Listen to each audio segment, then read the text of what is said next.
May every woman listening tonight be wrapped in peace, strength, and divine protection, because what you're about to hear will remind you that no pain lasts forever, and no betrayal goes unanswered. She gave him everything, her love, her loyalty, her dreams. But on the most beautiful night of the year, Christmas night, her husband planned to humiliate her in front of their friends, to prove he had power over her heart. He never imagined that same night would become the turning point of her life. Because when she walked into that glittering ballroom, wearing the same red dress he once mocked, she wasn't alone. Every camera turned, every whisper stopped. She held the hand of the most powerful man in the city, her husband's boss, the very man who had just discovered what her husband had done behind closed doors. What happened next left the entire room in stunned silence.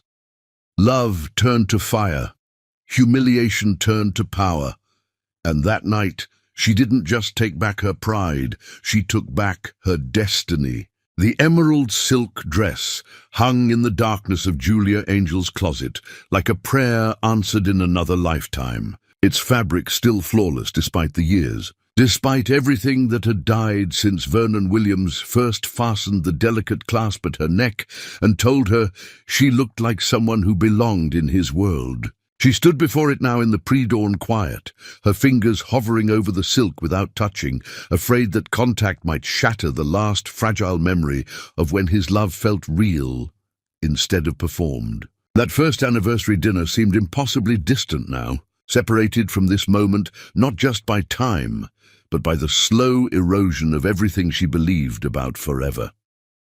Julia had been 5 when the car accident stole her parents, leaving her orphaned and hollow in a world that suddenly made no sense. The Williams family took her in, their enormous estate becoming her home, their son Vernon becoming her reason to keep breathing through the grief. He was the same age, just a boy himself, but he held her hand through the funeral and whispered fierce promises that she would never be alone again. They grew up tangled together like vines, their childhood friendship deepening into something that felt inevitable, written into their bones before either of them had language for what love meant.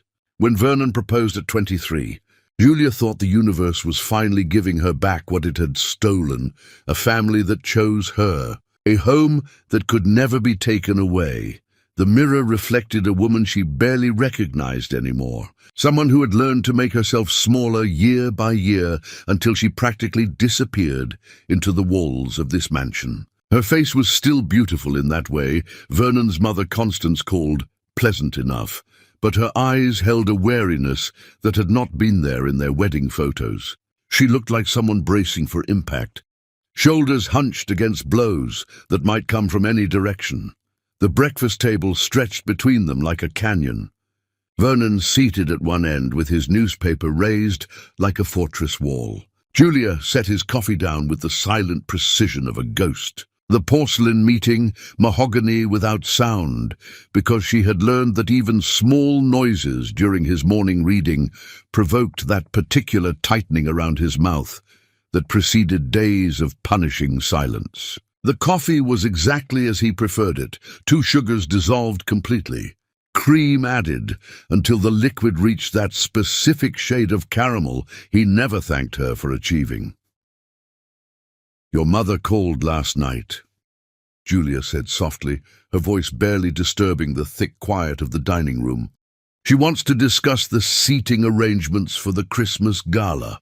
Vernon turned a page with a sharp snap that made Julia's stomach clench. He did not acknowledge her words, did not lower the paper, did not give any indication that she had spoken. This was his newest cruelty, the withholding of basic recognition, treating her like ambient noise that required no response. She remembered when he used to wake her with kisses, pulling her close and murmuring plans for their future into her hair. Now he rose before dawn and left their bed cold, avoiding any accidental contact that might imply intimacy still existed between them.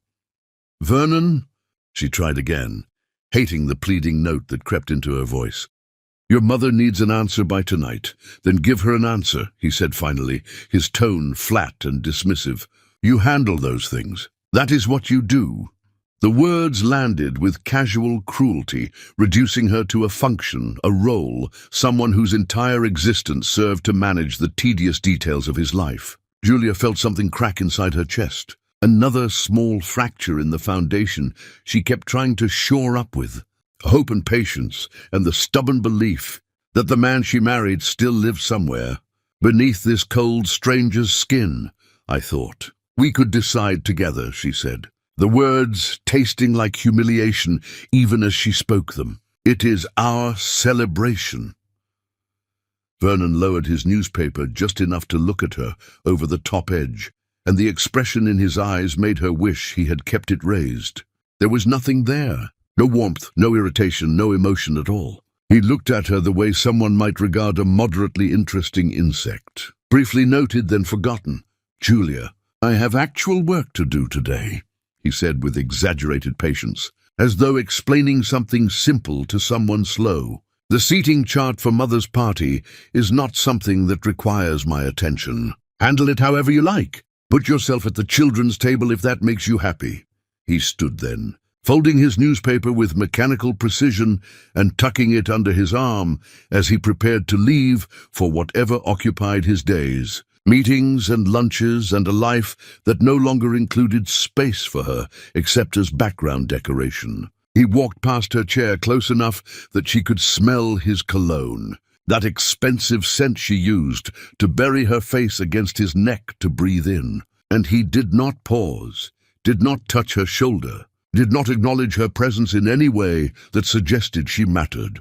The front door closed behind him with quiet finality, and Julia sat alone at the breakfast table she had set for two, staring at his barely touched plate and feeling the vast emptiness of this house pressed down on her like physical weight. Constance Williams had been staying with them for 8 days now, and each morning brought fresh observations about Julia's inadequacies, delivered with the surgical precision of someone who knew exactly where to cut to cause maximum pain. The wrong flowers in the foyer, the inappropriate charity lunch she attended, the staff member who spoke too casually because Julia did not maintain proper boundaries, the fundamental wrongness of her presence in their family legacy.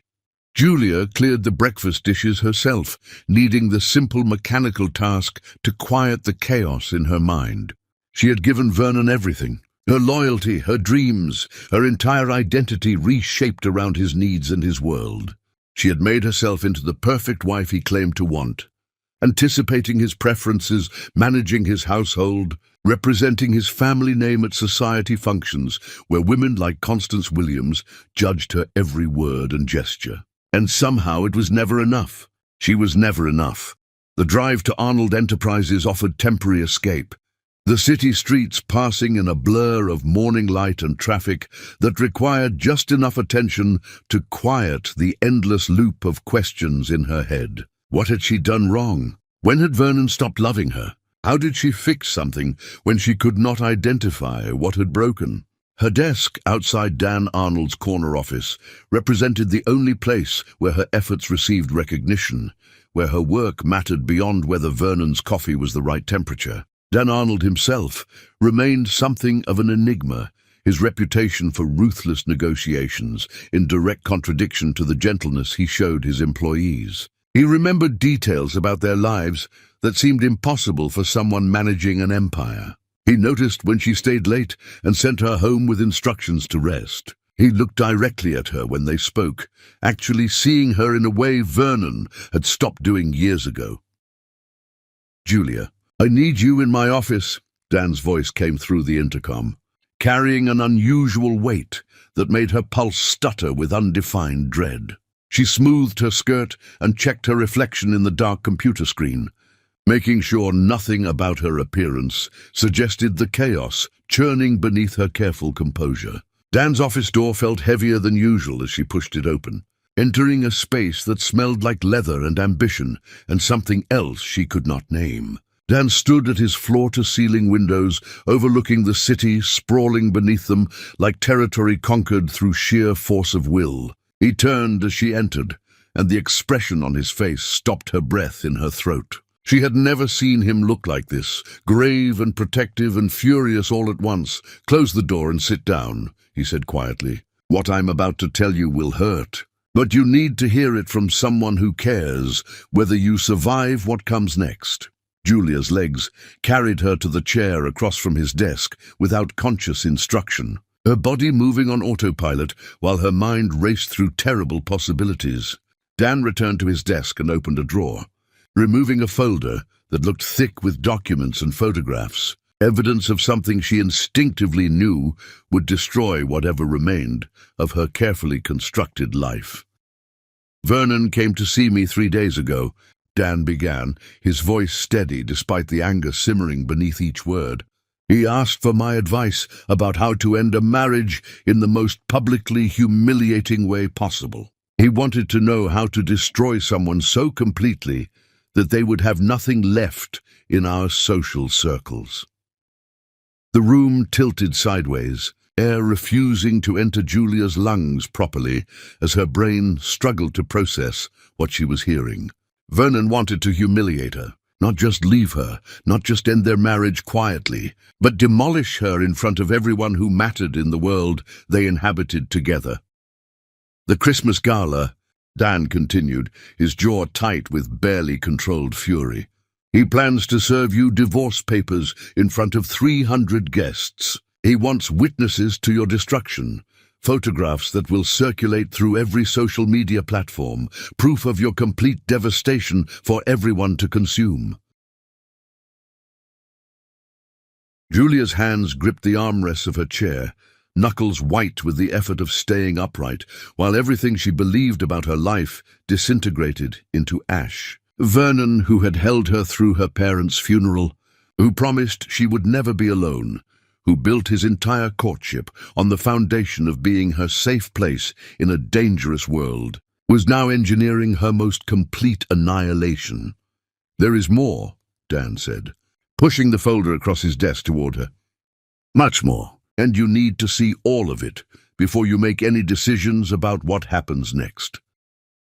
His eyes held something fierce and protective, a promise that she was not facing this alone, even though it felt like the ground was crumbling beneath her feet. Julia reached for the folder with trembling fingers, knowing that opening it would end one version of her life forever and force the birth of someone new from the ashes of who she thought she was.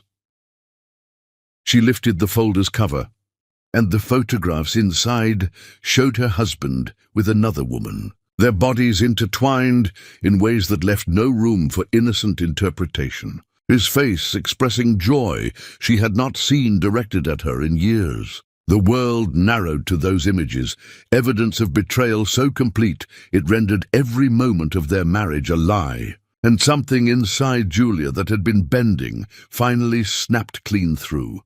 "Tell me everything," she said, her voice steady despite the earthquake of her heart.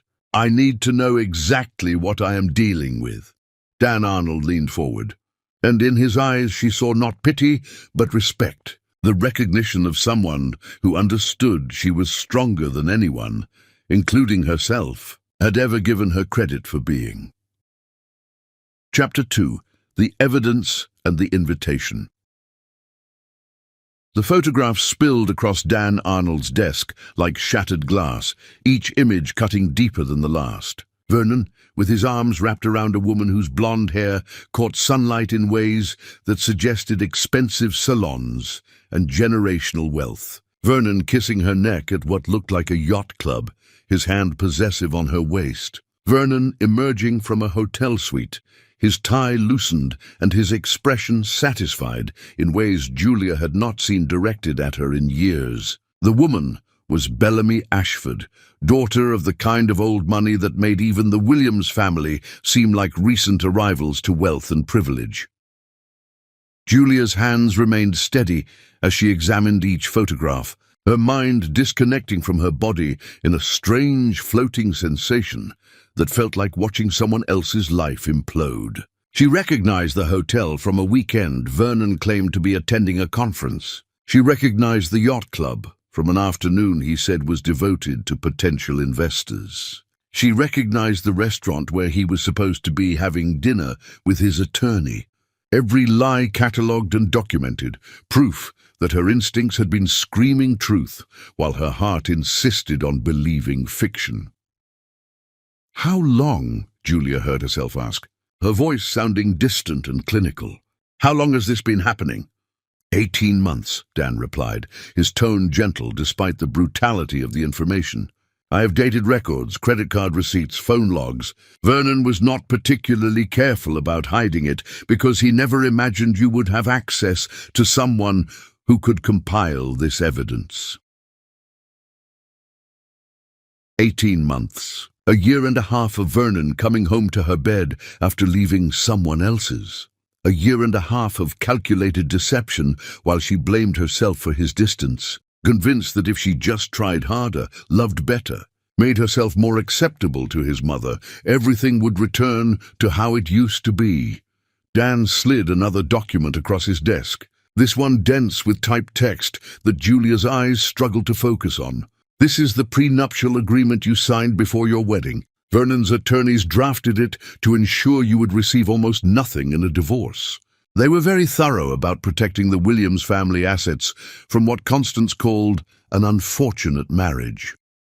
The words on the page blurred together, legal language designed to reduce her entire marriage to a transaction where she was the losing party. Julia remembered signing the papers in Constance's study, Vernon's hand warm on her shoulder, as his mother explained that this was standard procedure, nothing personal, just protecting the family legacy that had taken generations to build. She had signed without reading carefully because she trusted Vernon completely, because she believed their love transcended money and contracts and family politics. "However," Dan continued, leaning forward with intensity burning in his eyes, "there is a clause buried on page 17 that Vernon's own attorneys apparently forgot existed. It states that in cases of proven infidelity, the agreement becomes void and standard divorce law applies. Vernon's affair destroys the very protection he thought would leave you with nothing." Hope flickered in Julia's chest for the first time since entering this office, a small flame struggling against the wind of her devastation. She looked up at Dan, really seeing him for the first time. This man who had apparently been gathering evidence and building a case, while she remained oblivious to both her husband's betrayal and this unexpected ally's protection. "Why are you doing this?" she asked, the question encompassing everything she could not articulate about his involvement, his care, his anger on her behalf. Dan was quiet for a moment, his expression shifting through emotions she could not name. When he finally spoke, his voice carried weight that suggested this answer mattered more than all the legal documents and damning photographs spread between them. "I have watched you for 3 years. Julia, I have seen you stay late to help employees who made mistakes, protecting them from consequences they deserved because you have a capacity for grace that this world does not appreciate. I have watched you bring coffee to the cleaning staff and learn their children's names and treat every person in this building like they matter. I've watched you dim your own light to avoid outshining your husband, making yourself smaller so he could feel bigger. And I have watched Vernon treat you like you are nothing, like you are disposable, like you are lucky to exist in his shadow." He stood and walked to the windows, overlooking the city, his shoulders tight with emotion he was clearly fighting to control. "I fell in love with you the day you stood between an executive and a janitor he was berating for a spilled coffee. You put your body between them and told that executive that if he had a problem with building maintenance, he could take it up with your boss, but he would not speak to another human being that way in your presence. You risked your job for someone who could not defend themselves, and I knew then that you were extraordinary."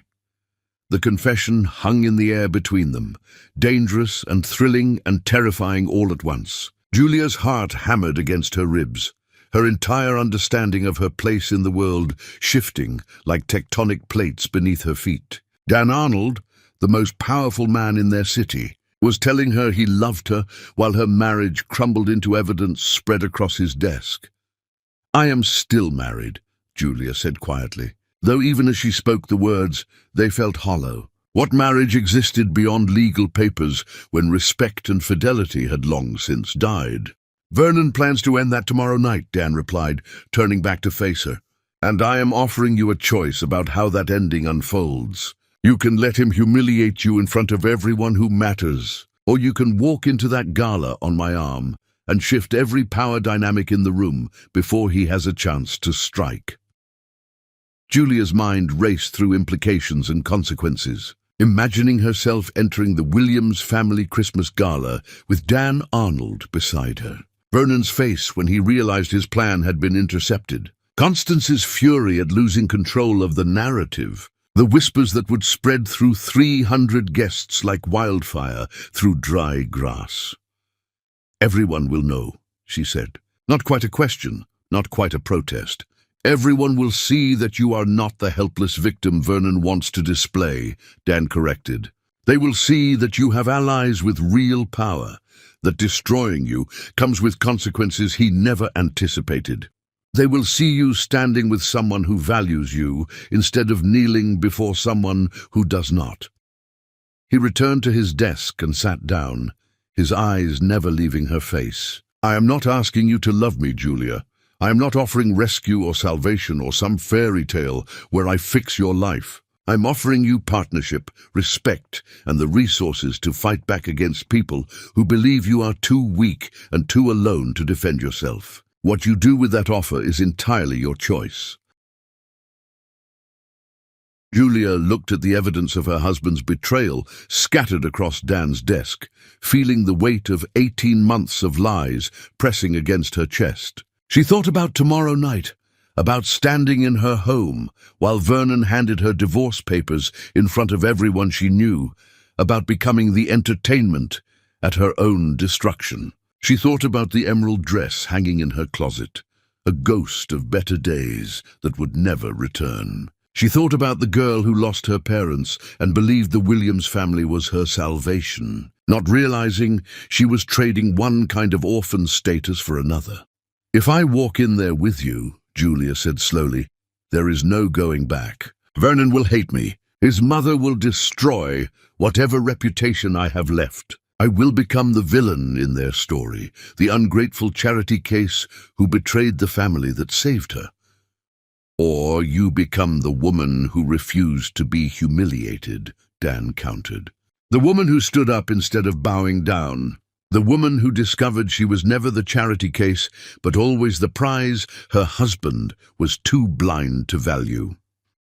Julia stood, her legs steadier than they had been when she first sat down. Something fundamental shifting inside her as she made a decision that felt like stepping off a cliff, with no certainty about what waited below.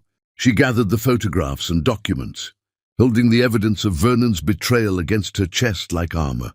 "What time should I be ready?" she asked, and her voice did not shake.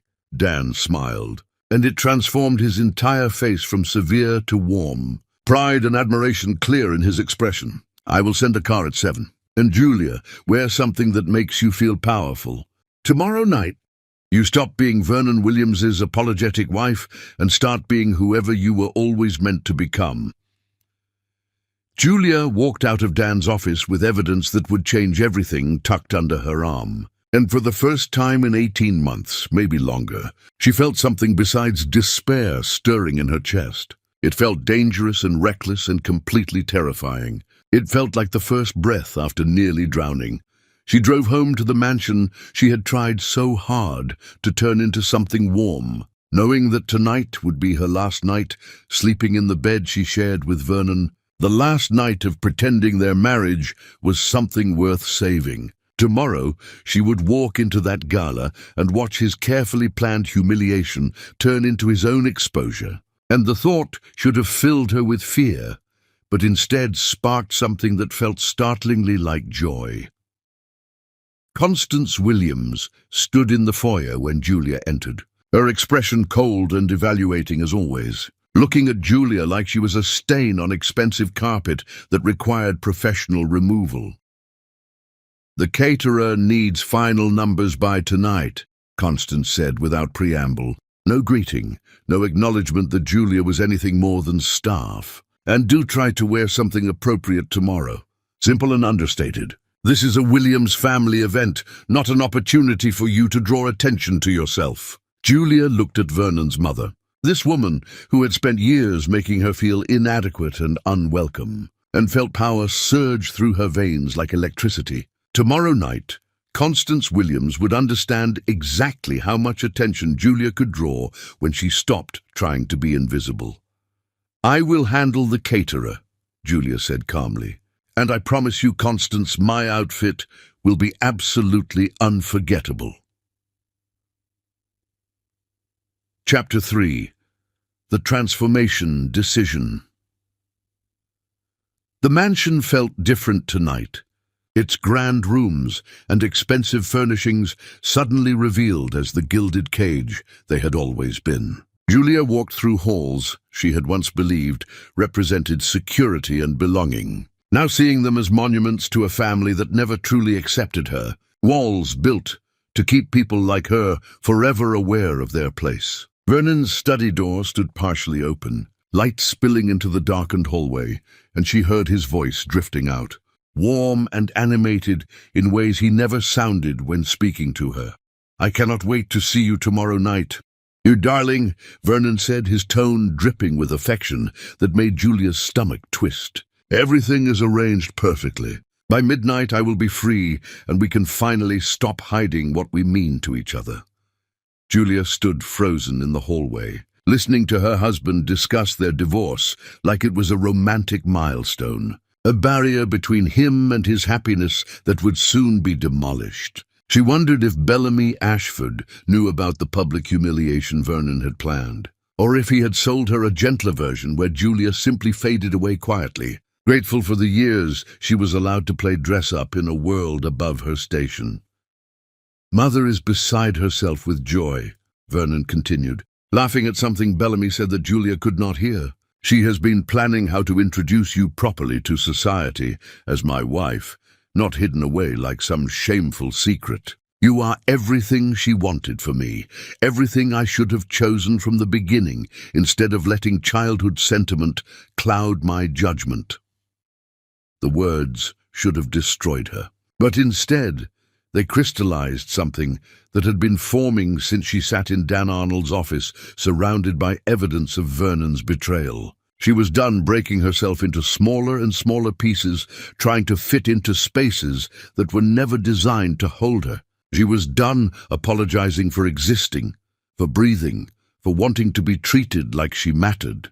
She was done being the grateful orphan who owed the Williams family her entire identity in exchange for basic shelter and conditional acceptance. Julia walked away from Vernon's study without announcing her presence, climbing the stairs to their bedroom with new purpose burning in her chest.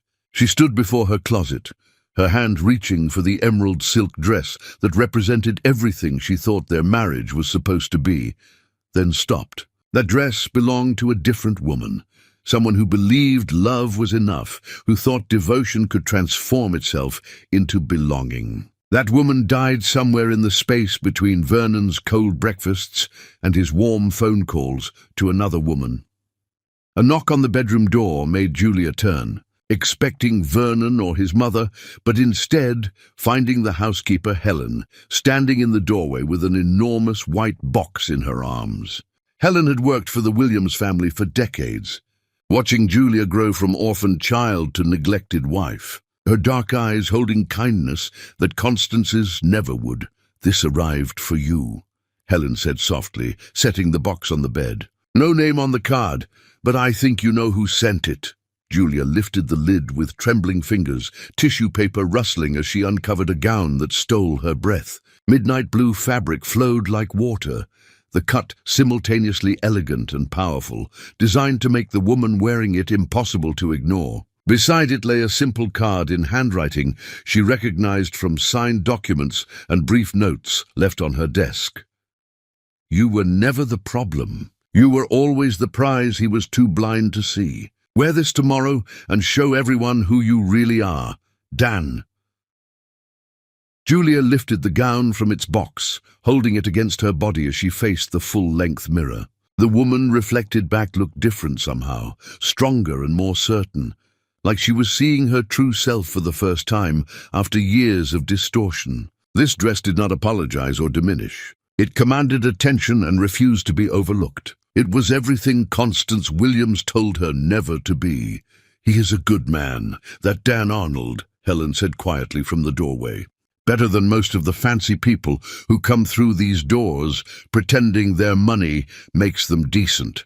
He sees people for who they really are, not what they can do for him." "Did you know?" Julia asked, still staring at her reflection. "About Vernon and Bellamy. Did everyone know except me?" Helen's expression shifted to something sad and sympathetic. "The staff always knows, Miss Julia. We see the hotel charges, the late nights that do not match his stories, the way he talks about you to his friends when he thinks we are not listening. But it was not our place to tell you, and honestly, we hoped you would leave on your own before it came to this." The admission hurt, despite Julia already knowing the truth. Confirmation that her humiliation had been observed and documented by people who could not intervene without risking their own livelihoods. She had been living in a house full of witnesses to her slow destruction, all of them powerless to stop it. "I should have seen it," Julia said, her voice barely above a whisper. "All the signs were there and I just kept making excuses, kept believing that if I tried harder, loved better, made myself more acceptable to his family, he would remember why he married me." "Love should not require you to shrink, Miss Julia," Helen replied, moving closer to stand beside her. "Real love makes you bigger, stronger, more yourself. What you had with Vernon was not love. It was debt, obligation, and fear wrapped up in pretty words. You have been paying for your parents' death by erasing yourself, and that debt is not one you ever owed." The words cracked something open inside Julia, tears finally breaking through the numbness that had carried her through the afternoon. Helen wrapped her arms around her. This woman who was more family than Constance Williams ever pretended to be. And Julia sobbed against her shoulder for the girl who lost everything at 5. For the woman who spent 20 years believing gratitude and love were the same thing. For all the years she wasted trying to earn something that should have been freely given. "Tomorrow night changes everything," Julia said when she could breathe again, stepping back to wipe her face. "After tomorrow, there is no going back to who I was, no pretending Vernon and I can fix this, no more playing the role his family assigned me." "Good," Helen said fiercely. "That role was always too small for who you actually are. Time to show them what they lost by never bothering to look past their own prejudices and assumptions." After Helen left, Julia spent the night in the guest room down the hall, unable to sleep in the bed she shared with Vernon. Unwilling to pretend for even one more night that their marriage was anything worth preserving. She lay awake, staring at the ceiling, her mind racing through scenarios of tomorrow's gala, imagining Vernon's face when she walked in with Dan Arnold. Constance's shock at losing control of the narrative, the ripple of whispers spreading through guests who came expecting one show and would witness something completely different. Fear coursed through her veins alongside exhilaration, the twin sensations of terror and freedom, making her feel more alive than she had in years. She was about to walk into a room full of people who had watched Vernon treat her like she was nothing and reclaim her power in front of all of them. She was about to transform from victim into victor, from the grateful charity case into someone who refused to be diminished by people too small-minded to recognize her worth. Sleep finally came near dawn, and Julia dreamed of her parents for the first time in months. They stood in sunlight that seemed impossibly bright, their faces clear and loving, and her mother spoke words that felt like benediction and permission all at once. "You were always meant to fly, baby girl. We are sorry you had to learn how from falling first, but look at you now. Look at how strong you became. Now spread those wings and show the world what we always knew you were. Magnificent." Julia woke with tears on her face and steel in her spine, ready to burn down everything she thought she wanted in order to build something true from the ashes. The emerald dress stayed in the closet, a ghost of who she used to be. Today, she would put on midnight blue and walk into her ending like it was her coronation. A queen reclaiming a throne she never knew was hers to begin with. Vernon never came looking for her that night, never noticed she slept in a different room, never cared enough to check if his wife was okay. The night before, he planned her complete destruction. And that indifference, more than anything else, told Julia everything she needed to know about the choice she was making. Tomorrow night, she would walk away from a man who never saw her and towards someone who had been watching her all along. Seeing value where others saw only obligation, the Christmas gala was hours away, and Julia Angel was done being apologetic about taking up space in rooms that should have welcomed her from the start. Chapter 4. The Gala Arrival. The afternoon light filtered through the guest room windows, casting shadows that danced across walls Julia had never truly examined before, despite living in this mansion for years. She sat at the vanity Helen had moved in that morning, watching herself transform under careful hands that belonged to the makeup artist Dan had sent without asking permission, understanding somehow that Julia would need support she could not request. The woman working magic with brushes and palettes moved with quiet efficiency, creating a version of Julia that looked powerful rather than pretty, striking rather than sweet. "You have incredible bone structure," the makeup artist murmured, stepping back to evaluate her work. "I cannot believe you have been hiding this face behind apologetic makeup and neutral colors. Tonight, you will walk into that room, and every person there will finally see what has been in front of them all along." Julia studied her reflection, barely recognizing the woman staring back. Her eyes looked larger, more intense, lined with precision that made them impossible to ignore. Her lips wore deep red that refused to be dismissed. Her skin glowed with highlighted cheekbones that could cut glass. This was not the face of someone who begged for scraps of attention. This was the face of someone who demanded to be seen on her own terms. The midnight blue gown whispered against her skin as she stepped into it, the fabric settling onto her body like it had been designed specifically for this moment, for this transformation. Helen zipped her up with reverent care, her reflection in the mirror showing pride that made Julia's throat tighten with emotion. She refused to let ruin her carefully applied makeup.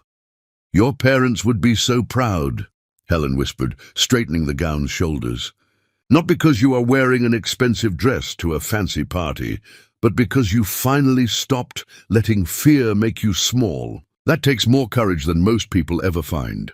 A knock on the bedroom door announced Dan Arnold's arrival, and Julia's heart stuttered in her chest, nerves and excitement tangling together until she could not distinguish between them. Helen opened the door to reveal Dan in a midnight blue suit that matched her gown with intentional precision, the coordination a statement that they were presenting themselves as a united front. His expression when he saw her made something flutter in Julia's stomach. Appreciation so profound it felt like being truly valued for the first time in years.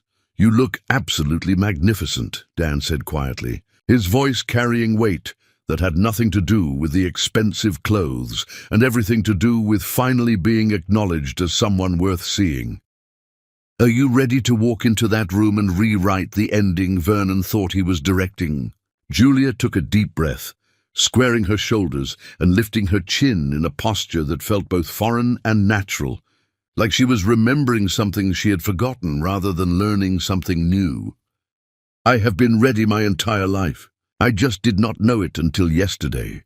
The drive to the Williams estate felt surreal, city streets decorated with Christmas lights blurring past the car windows, while Julia sat beside Dan, his presence solid and reassuring in the back seat of the town car. He had not touched her beyond offering his hand to help her into the vehicle, respecting boundaries even as they prepared to shatter social conventions together. The silence between them felt comfortable rather than tense. Two people sharing space without needing to fill it with nervous conversation. Vernon is going to be furious, Julia said finally, watching the lights blur into stars outside her window. He planned this whole evening around my humiliation, around serving divorce papers in front of everyone who matters in our social circle. Walking in there with you destroys his entire script. Good, Dan replied, his voice firm. Let him be furious. Let him understand that you are not the helpless victim he imagined, that destroying you comes with consequences he never anticipated. Men like Vernon have been getting away with cruelty disguised as privilege for too long. Tonight, he learns that some women fight back. The Williams estate appeared through the car windows, like something from a dream turned nightmare. Every detail designed to intimidate and impress in equal measure. The circular driveway wrapped around an enormous fountain, water frozen mid-cascade into ice sculptures that caught the lights from 1,000 strategically placed bulbs. Luxury vehicles lined the drive, each one representing a family Vernon courted or competed with. Their presence tonight meant to witness what he believed would be Julia's complete social annihilation. Julia's hands trembled slightly as they approached, and Dan noticed, covering her fingers with his own warmth. You do not have to do this. We can turn around right now, handle everything through attorneys, keep you far away from people who have spent years making you feel worthless. The offer was genuine. Escape route presented without judgment. But Julia shook her head. If I turn around now, I let Vernon win. I let him tell whatever story he wants about why I was not here, about how I ran away because I knew I did not belong. I need to walk through those doors and show everyone, including myself, that I am done being afraid of his disapproval.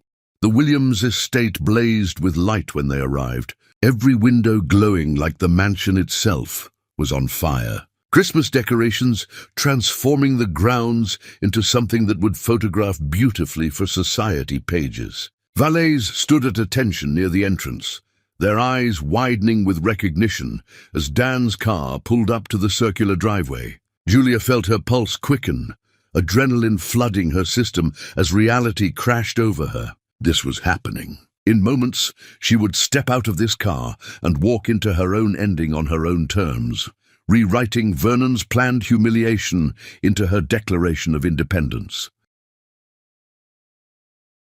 Dan stepped out first, then turned to offer Julia his hand, his grip steady and grounding as she emerged from the car. The valets stared openly, shock written across their faces because everyone in their social stratosphere understood what this meant. Dan Arnold arriving with Julia Angel, the woman they dismissed as Vernon Williams's charity case bride, represented a power shift that would ripple through every conversation happening inside those glowing walls. Julia took Dan's offered arm, her hand resting on expensive fabric covering solid muscle, and they walked toward the entrance together. Flash photography erupted around them as society reporters captured the moment, immortalizing the image of Julia in midnight blue beside the most powerful man in the city. Her expression confident rather than apologetic, her posture regal rather than submissive. She was no longer the grateful orphan or the neglected wife. Tonight, she was something entirely new, someone who refused to be defined by other people's limitations. They paused at the entrance, and Julia caught sight of herself reflected in the glass doors, a woman she barely knew wearing power like a second skin. Behind them, she heard whispers starting among the valets, phones already emerging to capture and broadcast this moment. By the time they crossed the threshold, half the city would know that Julia Angel had arrived at the Williams Christmas Gala on the arm of Dan Arnold, and the other half would find out before the first course was served. The massive oak doors swung open, revealing the grand foyer in all its orchestrated splendor. Towering arrangements of white roses and evergreen branches filled the space with competing fragrances that made Julia slightly dizzy. Crystal chandeliers threw prismatic light across marble floors, polished to mirror shine. A string quartet played classical arrangements in the corner. their music barely audible over the buzz of 300 conversations happening simultaneously. The grand foyer fell silent as they entered, conversation dying in waves as 300 guests turned to witness the impossible. Julia felt every eye on her, assessing and calculating, social politics shifting in real time as people tried to understand what her arrival with Dan Arnold meant for their own alliances and positions. She recognized faces from countless society functions, women who had smiled at her with pity, men who had looked through her like she was invisible, families who whispered about the Williams boy and his unfortunate marriage to that orphan girl. Now those same people stared with expressions ranging from shock to admiration to barely concealed envy. A woman in emerald silk clutched her husband's arm and leaned close to whisper urgently. An elderly man in the corner dropped his champagne glass, the crash punctuating the silence.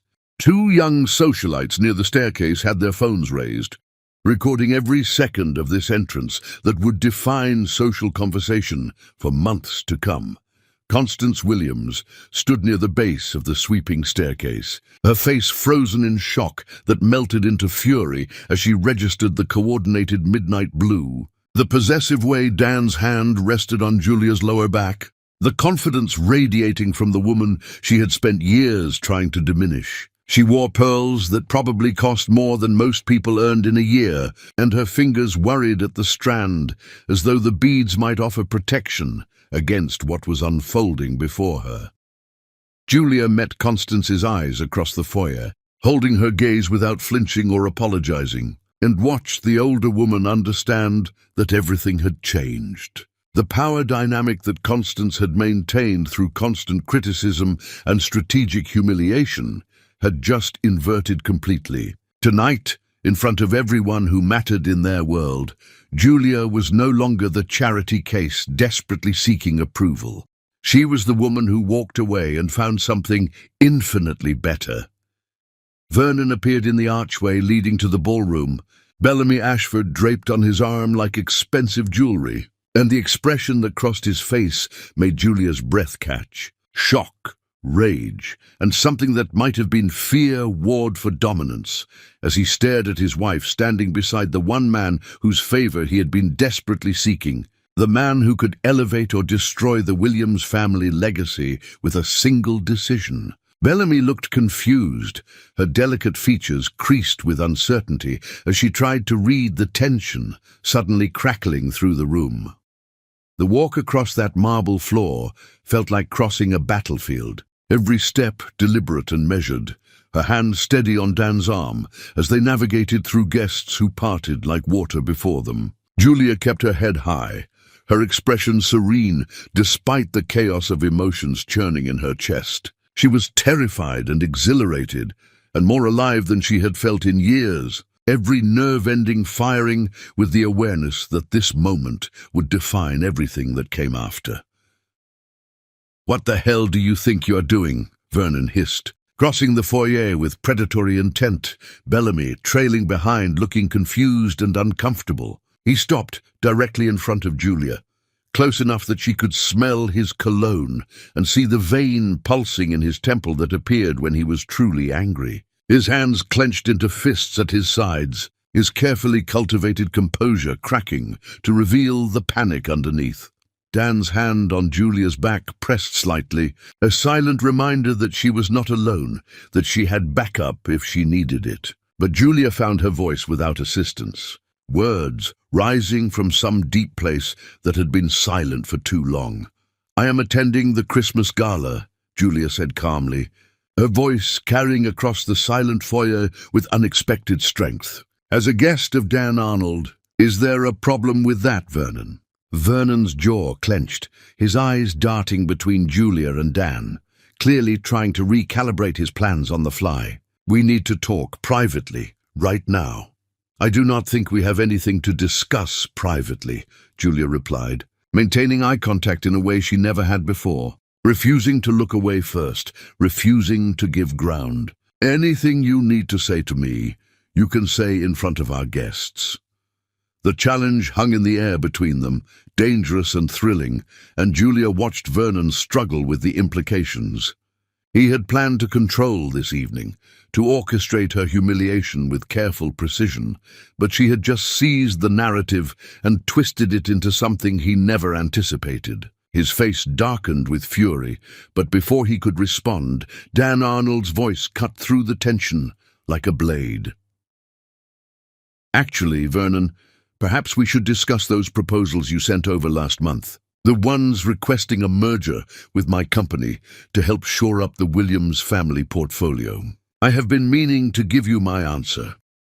Chapter 5, The Confrontation and the Revelation. Color drained from Vernon's face so rapidly, Julia wondered if he might actually faint in front of 300 witnesses, his carefully constructed composure crumbling like sandcastles against an incoming tide. She watched her husband's eyes dart to his mother, seeking guidance or rescue, finding only Constance Williams standing rigid with barely controlled panic, because Dan Arnold's words carried implications that extended far beyond tonight's social drama.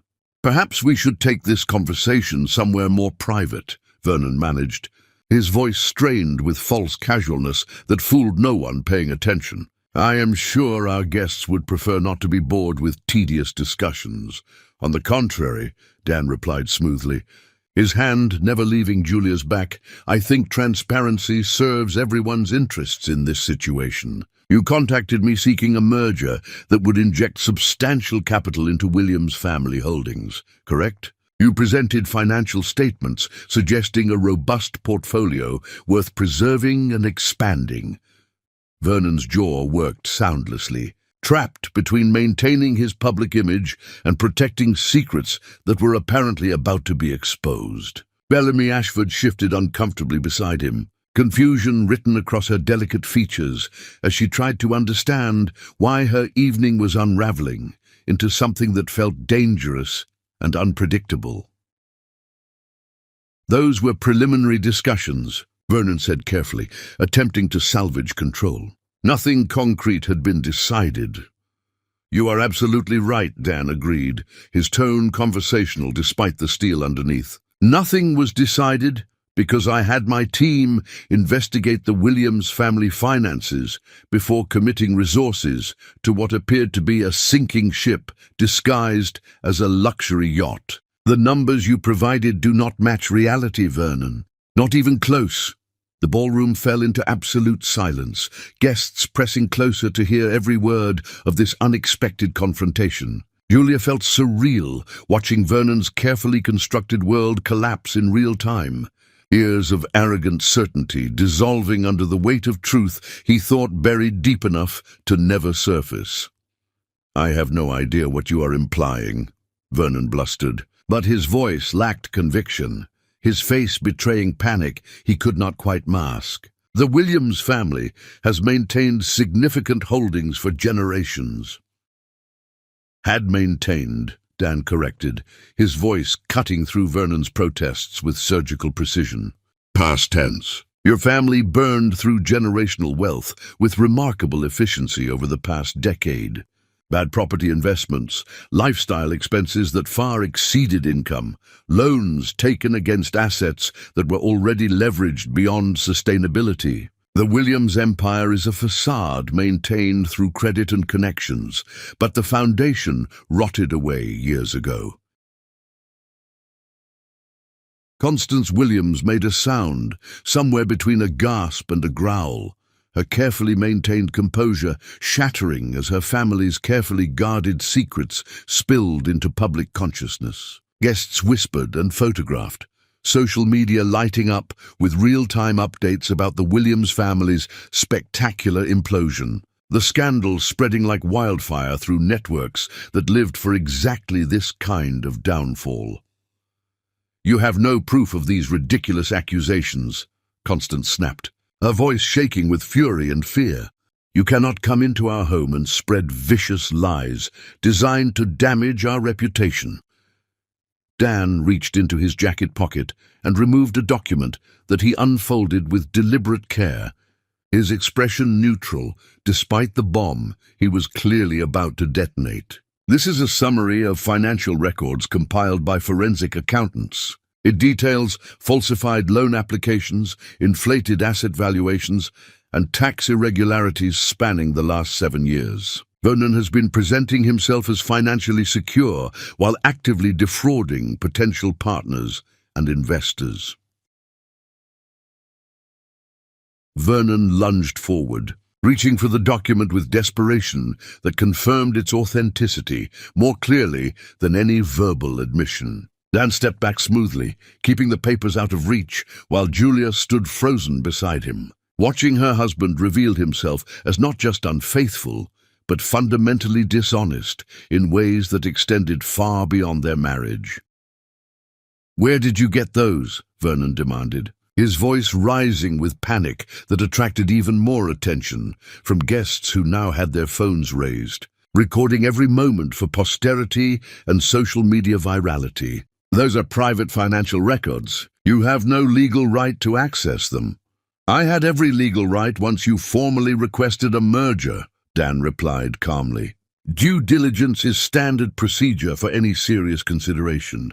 You invited this investigation the moment you asked me to invest in your family's holdings. What I found was fraud so extensive it warranted turning over my findings to appropriate authorities."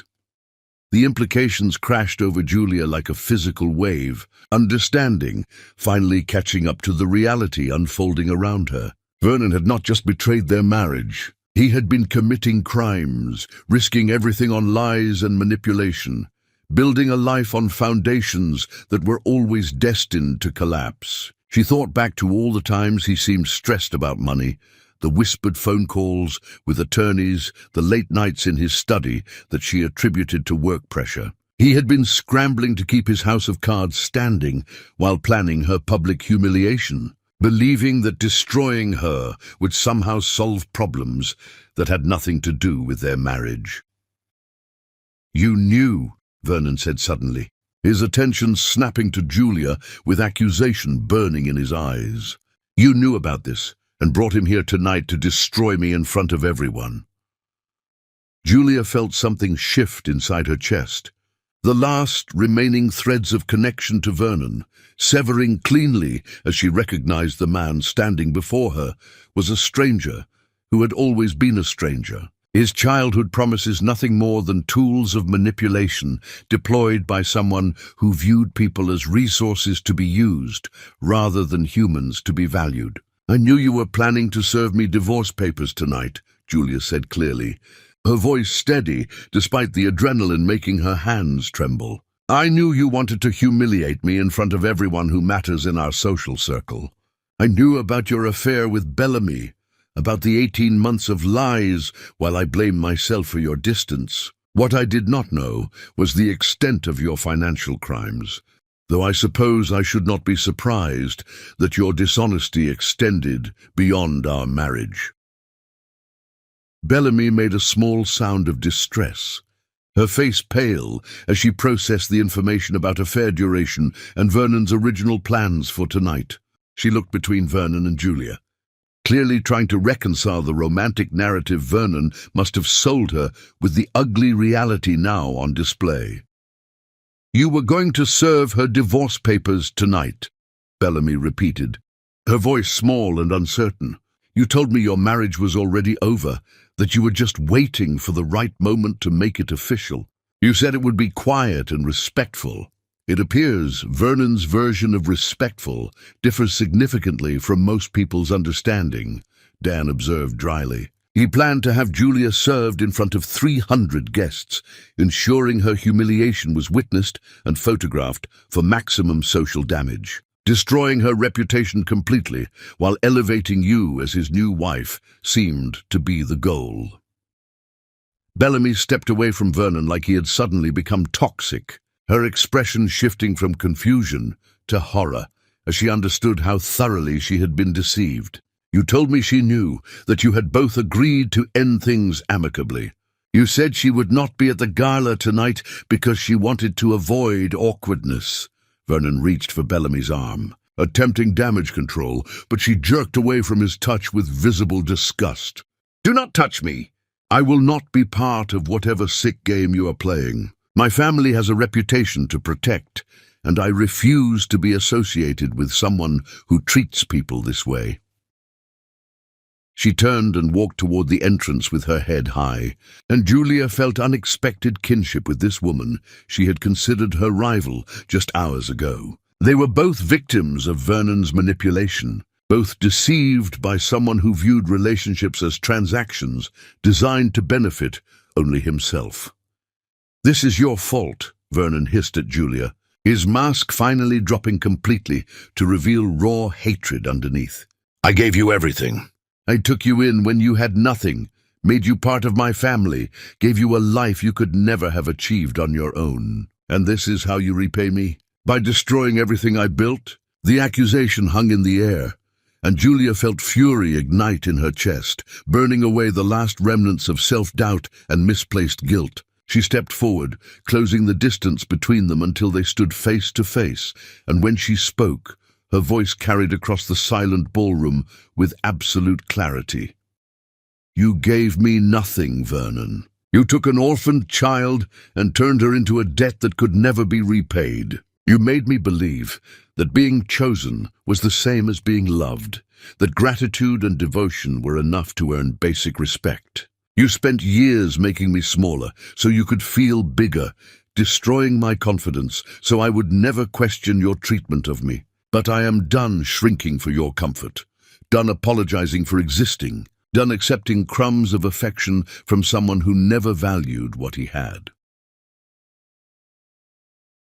Chapter 6. The Alliance and the Dissolution. The applause started somewhere in the back of the ballroom, a single person clapping slowly before others joined in. The sound building into something that felt like validation and vindication all at once. Julia stood in the center of the foyer, with her chest heaving from emotion finally released, watching Vernon's face cycle through shock and rage as he realized the room was applauding her words, celebrating his exposure rather than mourning his downfall. Constance Williams looked like she had aged a decade in the span of minutes, her carefully constructed social armor cracking to reveal the desperate fear underneath. "Get out," Vernon said, his voice low and venomous. "Get out of my house right now." "Your house," Julia repeated, and she heard herself laugh, the sound surprising her with its genuine amusement despite the chaos swirling around them. "Vernon, this stopped being your house the moment Dan's investigation revealed you do not actually own it anymore. How many mortgages are stacked against this property? How much debt are you carrying while pretending to be the heir to generational wealth?" Dan stepped forward, his presence commanding attention without requiring volume or aggression. The divorce papers Vernon planned to serve tonight would have left Julia with nothing, relying on a prenuptial agreement designed to protect William's family assets. However, that prenuptial agreement contained a clause about infidelity that Vernon's own attorneys apparently forgot existed. His affair voids the agreement completely, making Julia entitled to equitable distribution under standard divorce law. "I will fight this," Vernon threatened, his voice shaking with barely controlled fury. "I will drag this through courts for years. Make sure you regret ever crossing me."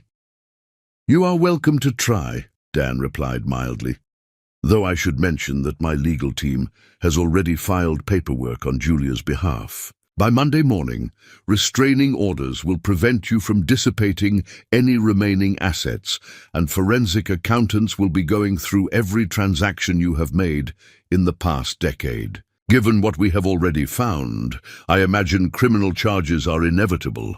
The room erupted into chaos as guests absorbed the full scope of the scandal unfolding before them, conversations exploding into excited speculation and shocked commentary. Julia felt Dan's hand at her elbow, gently guiding her toward the entrance, extracting her from the wreckage of her old life with practiced efficiency. She walked past Constance Williams without a word, past Vernon, standing alone in the center of his crumbling empire, past 300 witnesses who would spend the next weeks dissecting every moment of this evening. The night air hit Julia's face like a blessing as they emerged from the suffocating atmosphere of the Williams estate. December cold shocking her system back into something approaching normal function.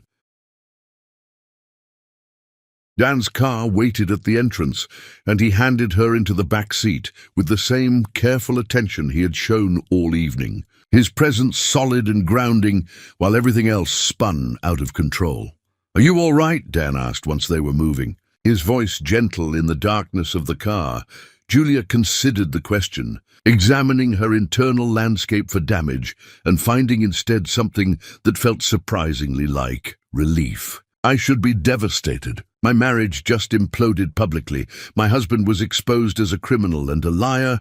Everyone I know just witnessed the complete destruction of the life I thought I had built. But all I feel is free, like I just escaped from a prison I did not realize I was living in until the door finally opened." Dan smiled, real warmth transforming his usually serious expression. "That is because you are finally seeing the truth clearly. Vernon never loved you, Julia. He kept you trapped in gratitude and obligation, making you believe you owed your entire existence to a family that should have been honored to have you. Tonight you stopped paying a debt you never actually owed." They drove through city streets decorated with holiday lights. The contrast between festive cheer and personal upheaval making Julia feel surreal and disconnected from ordinary reality. Dan's penthouse appeared in the skyline ahead of them, glass and steel, rising above the city like a monument to success, achieved through actual merit rather than inherited pretense. "I have a guest suite prepared for you," Dan said as they pulled into the private garage beneath his building. "Stay as long as you need while we sort through the divorce proceedings and figure out your next steps. You are not alone in this, Julia. Whatever comes next, you have resources and support." The penthouse took Julia's breath away. Floor-to-ceiling windows overlooking the city spread beneath them like conquered territory. Every detail reflecting taste and quality without the ostentatious display that characterized the Williams mansion. This space felt earned rather than inherited, built through intelligence and hard work rather than maintained through lies and depleting trust funds. Dan poured whiskey into crystal glasses, handing one to Julia before settling into the chair across from where she stood at the windows. "I need to tell you something, and I need you to hear it without feeling pressured or obligated in any way." Julia turned to face him, her heart hammering with anticipation and nerves tangled together until she could not distinguish between them. Dan looked at her with an intensity that made her feel exposed and valued simultaneously, like he was seeing straight through every defense she had ever built. "I have been in love with you since the day you stood up for that janitor, putting yourself between him and an executive who could have ended your career with a single complaint. You had nothing to gain and everything to lose, but you refused to let someone be diminished simply because they held less power. I watched you bring coffee to cleaning staff and learn their children's names, treating every person you encountered like they mattered regardless of their position. I watched you stay late helping colleagues avoid mistakes, protecting people who never thanked you or even acknowledged your help." He stood and crossed to where she waited at the windows, stopping just close enough that she could feel his warmth without touching. "I watched Vernon treat you like you were nothing, saw you dim your own light to avoid outshining him, and it took everything in me not to intervene before tonight. But you needed to choose yourself first, needed to decide that you deserved better before I could offer you anything beyond employer and ally."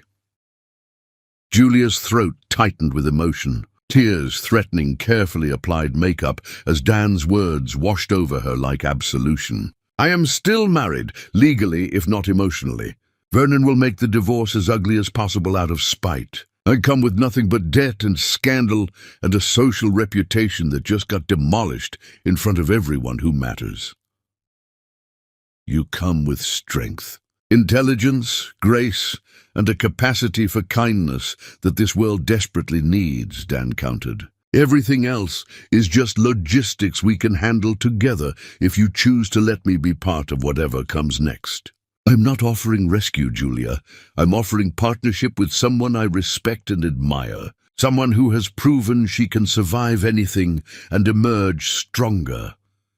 The declaration hung between them, heavy with possibility and risk, and Julia felt something shift in her chest. The first stirrings of what love might feel like when based on respect rather than obligation. She reached up and touched Dan's face, her fingers tracing his jaw with tentative wonder. And when she spoke, her voice carried certainty she had never felt with Vernon. I do not know how to be in a relationship where I am not constantly trying to earn my place. I do not know how to accept care without viewing it as debt that needs repayment. Vernon trained me to believe love requires sacrifice of self, constant vigilance against disappointing someone, endless work to maintain conditional acceptance. Dan covered her hand with his, turning his face to press a kiss against her palm. Then let me teach you something different. Let me show you what it feels like to be valued rather than tolerated, chosen rather than accepted, celebrated rather than endured. We will figure it out together, at whatever pace feels right to you, with no pressure and no expectations beyond honesty and mutual respect. Julia let herself lean against him, feeling his arms come around her with careful strength. And for the first time in longer than she could remember, she felt safe without feeling trapped. Dan's heartbeat was steady beneath her ear, his presence solid without being suffocating, his care offered without strings attached or debts accrued. They stood together at the windows overlooking the city, while somewhere across town Vernon dealt with the wreckage of his own making, while Constance scrambled to salvage a reputation that was already beyond repair, while 300 guests spread the story of the Williams family's spectacular downfall across every social media platform and private conversation. Tomorrow would bring legal battles and public scrutiny and complications Julia could not yet imagine. But tonight she was free, standing in the arms of someone who saw her clearly and chose her anyway, feeling the first stirrings of hope that maybe, just maybe, her life was finally beginning instead of ending. Chapter 7. The Rising and the Reckoning.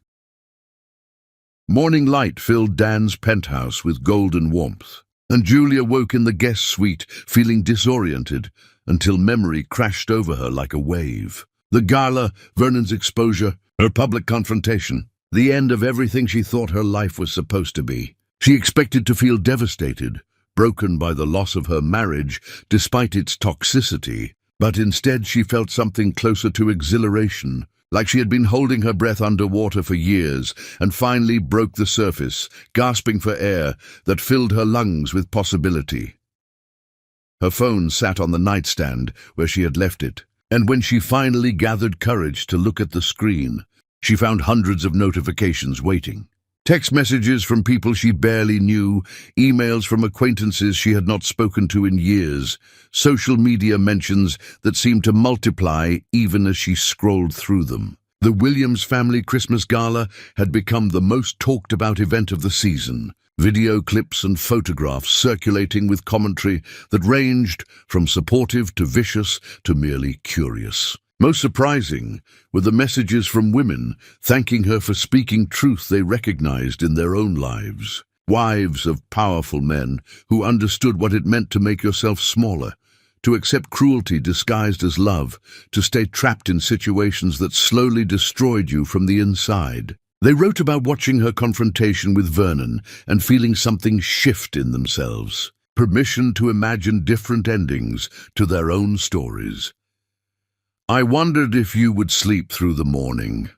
Dan's voice came from the doorway, and Julia looked up to find him holding coffee, already dressed in casual clothes that somehow made him look more approachable than his usual tailored suits. The internet has opinions about last night, most of them surprisingly favorable toward you. Julia accepted the coffee gratefully, wrapping her hands around the warm cup like an anchor to present reality.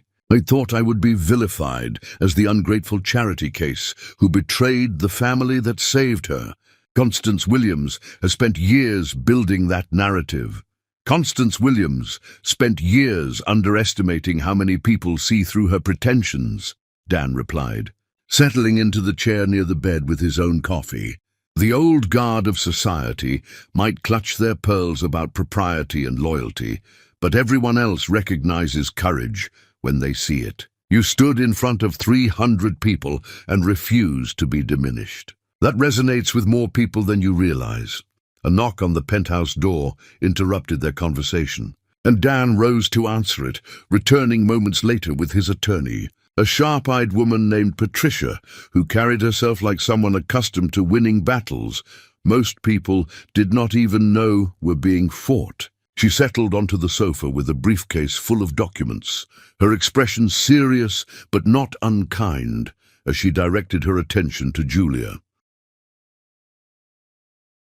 "We have a lot to discuss," Patricia began, spreading papers across the coffee table between them. "Vernon's attorneys have already filed multiple motions attempting to delay proceedings and protect remaining assets. They are arguing that your arrival at the gala with Dan constitutes abandonment of the marital home, which is absurd given Vernon's documented infidelity and his stated intention to serve you divorce papers that same evening."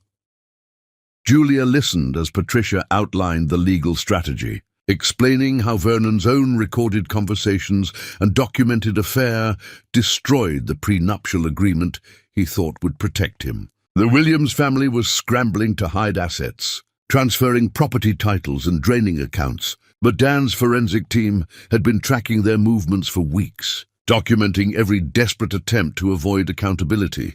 "The best part," Patricia said with grim satisfaction, "is that Vernon's financial fraud investigation is moving forward regardless of the divorce proceedings. Federal agencies are examining tax returns, loan applications, and investment claims. His attempt to defraud potential partners by misrepresenting his financial position falls under multiple criminal statutes." The walls were closing in on Vernon Williams, the empire he pretended to inherit crumbling under the weight of lies that could no longer be sustained. Julia should have felt satisfaction or vindication, but mostly she felt exhausted by the waste of it all. Vernon had everything: a wife who loved him, a comfortable life, opportunities most people never imagined. And he destroyed it all through arrogance and cruelty and the belief that some people existed solely to serve his needs. Days blurred into weeks as Julia navigated the strange new reality of her life. She stayed in Dan's guest suite while divorce proceedings advanced through the courts, Vernon fighting every step with a desperation that bordered on pathetic. He called constantly, leaving voicemails that progressed from demanding to pleading to threatening, his voice revealing panic as he watched his world disintegrate. Constance attempted intervention, appearing at Dan's building demanding an audience, offering money and influence and anything that might make the scandal disappear. Julia refused to see her, refused to engage with the woman who spent years making her feel inadequate and unwelcome. Patricia handled all communication, responding to legal maneuvers with devastating precision, using Vernon's own documented behavior against him at every turn. The prenuptial agreement that was supposed to leave Julia destitute instead became worthless. Vernon's infidelity voiding protections, his family thought ironclad. "The judge wants to see you both in chambers," Patricia informed Julia during one of their regular strategy sessions. "She is known for cutting through nonsense and getting to the heart of matters. This could be where we settle major terms." The courthouse felt surreal, its marble halls and formal atmosphere a stark contrast to the emotional chaos of divorce. Julia walked beside Patricia, her spine straight and her expression calm despite nerves making her hands shake. Vernon waited outside the judge's chambers with his attorneys, looking haggard in ways expensive clothes could not hide. Weight loss made his suits hang strangely, exhaustion carved lines into his face that had not been there months ago, and his eyes, when they met Julia's, held something that might have been regret, if she thought him capable of genuine emotion. "Can we talk?" Vernon said quietly. stepping away from his attorneys toward where Julia stood. "Just for a moment, please." Patricia tensed beside her, clearly ready to intervene, but Julia nodded agreement. Vernon led her down the hall to a window overlooking the city, far enough from their attorneys to have semblance of privacy while remaining in public view. "I know I destroyed everything," Vernon began, his voice rough with emotion that sounded almost genuine. "I know I treated you terribly, betrayed every promise I made, planned your humiliation like it was entertainment. I cannot explain why I became the person who could do those things to someone I once loved."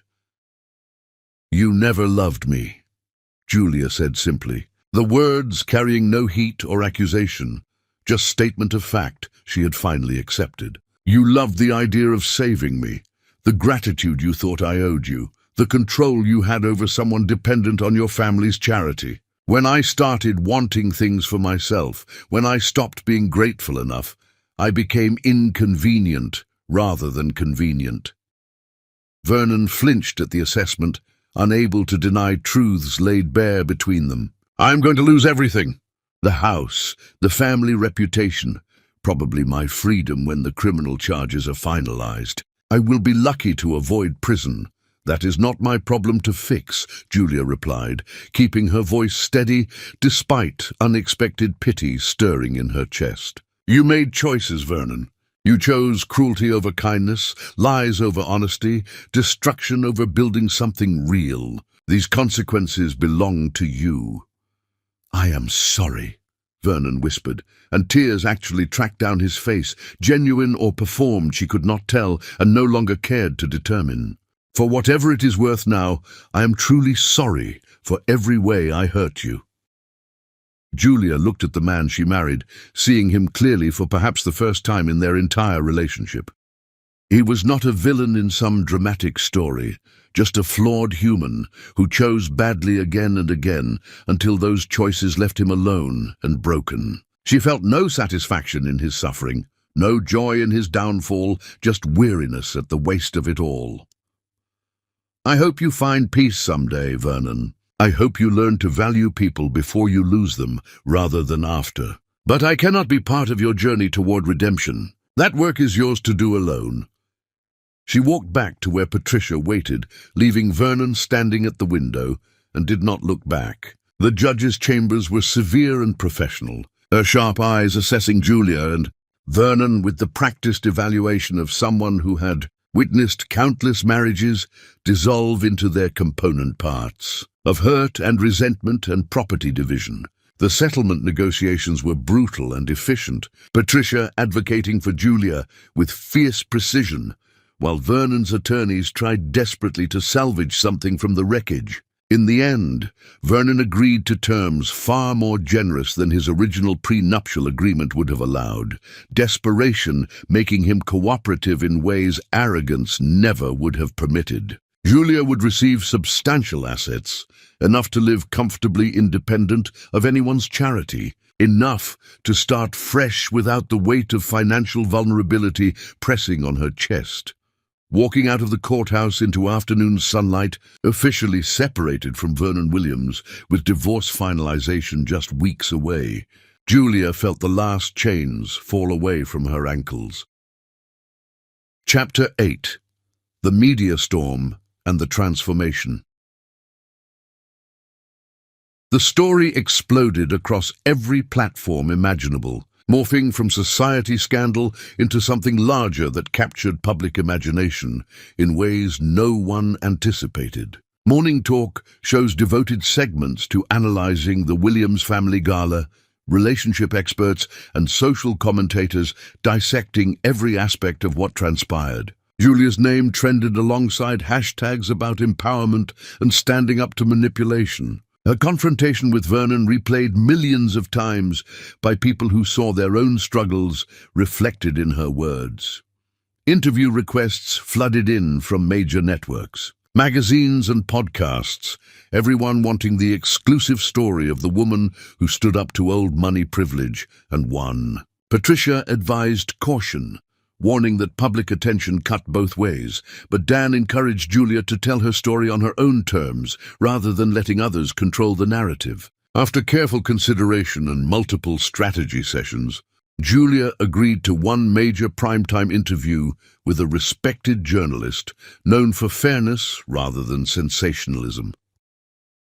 The studio felt surreal with its bright lights and multiple cameras, makeup artists and producers fussing over details while Julia sat in the guest chair trying to calm nerves that made her stomach flutter. The interviewer, a woman whose career had been built on asking difficult questions with genuine empathy, settled across from her with the kind of focused attention that suggested this conversation would matter beyond entertainment value.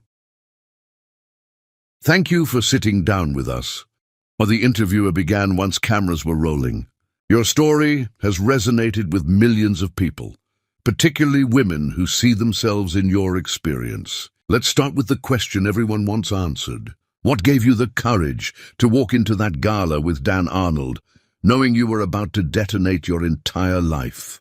Julia took a breath, gathering thoughts she had been processing for weeks, understanding that how she framed this moment would define public perception going forward. "I did not feel courageous. I felt terrified and desperate and completely out of options. My husband was planning to humiliate me publicly, and I discovered that everything I believed about our marriage was a lie. Walking in with Dan was not some calculated power move. It was survival instinct, choosing to face destruction on my own terms rather than letting Vernon orchestrate it for his amusement." The interview progressed through questions about her childhood, losing her parents, being taken in by the Williams family, the slow erosion of her marriage into something toxic that she could not name or escape. Julia spoke with careful honesty, never sensationalizing or exaggerating, letting the simple truth carry its own weight. She described the breakfast table silences, the constant criticism from Constance, the way Vernon made her feel like an intruder in her own home, despite years of marriage. "There is a pattern in the Williams family history that disturbs me deeply," the interviewer said, leaning forward with intensity that suggested this was the question she had been building toward. "Our research team discovered that you were not the first young black woman taken in by the Williams family. Over 3 generations, they have a documented pattern of bringing in orphaned or vulnerable girls, raising them alongside their sons, marrying them, then discarding them when they no longer served family purposes. You were part of a cycle that has destroyed multiple women before you." The revelation hit Julia like physical impact, her mind reeling as implications cascaded through her understanding of her own story. She was not unique or special or even particularly unlucky. She was the latest in a long line of women used and discarded by a family that viewed compassion as currency and gratitude as ownership. The pattern made sickening sense, explaining Constance's practiced cruelty. Vernon's entitled belief that Julia owed him everything. The ease with which they planned her destruction. "I did not know that," Julia said slowly, her voice shaking with fury and grief for all the women whose stories paralleled her own. "But it explains so much about how they viewed me. I was never really family to them. I was a project, a charity case, someone they could point to as evidence of their generosity, while using me to make Vernon feel powerful and benevolent." The interview went viral before it finished airing. Clips spreading across social media with commentary from women sharing their own stories of relationships where they were made to feel grateful for basic respect, where love required constant diminishment of self, where leaving felt impossible because they had internalized the narrative that they were lucky to be chosen at all. Julia's refusal to soften her truth or protect Vernon's reputation resonated with audiences tired of watching powerful men face no consequences for cruelty disguised as romance. Dan watched from backstage, and when the cameras stopped rolling and Julia finally stood on shaking legs, he was there to catch her, his arms solid and grounding, while she processed what she had just done. She had exposed her pain to millions of strangers, made herself vulnerable in ways that could not be taken back, turned her private devastation into public testimony. Part of her wanted to take it all back, retreat into privacy and safety. But a larger part felt exhilarated by finally telling the truth, without filtering it through fear of Vernon's reaction or concern for the Williams family reputation. "You were magnificent," Dan murmured against her hair, holding her close, while studio staff bustled around them breaking down equipment. "Honest and powerful and completely yourself. Every person watching just saw exactly what I have been seeing for years. Someone extraordinary, who spent too long letting other people dim her light."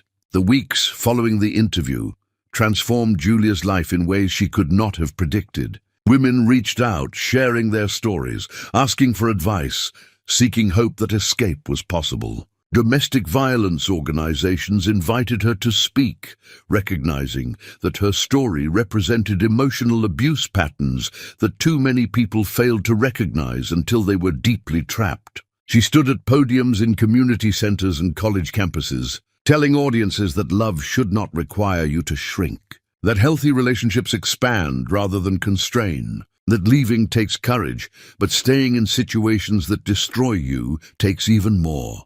Vernon's criminal trial date was set, federal charges proceeding despite his attorney's best efforts to delay or dismiss. The evidence Dan's team had compiled was damning and thorough, painting a picture of fraud spanning years, affecting investors and partners who trusted the Williams family name without verifying the actual assets behind the reputation. Constance Williams appeared at several court hearings, her face carved into lines of bitter fury, her empire crumbling around her while she watched powerless to stop it.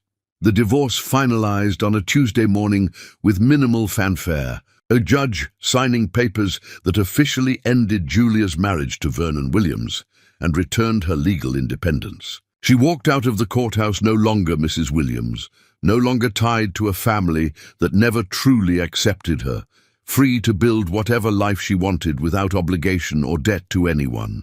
The settlement provided financial security, enough that she would never again have to depend on someone else's generosity or tolerate cruelty because she needed their resources. Dan took her to dinner that night at a quiet restaurant far from cameras and social media attention. Just the two of them in a corner booth where they could talk without performance or pretense. They had been living in careful proximity for months now, their relationship existing in a strange space between employer and employee, between friends and something more, neither willing to push too hard too fast, while Julia was still technically married and processing trauma.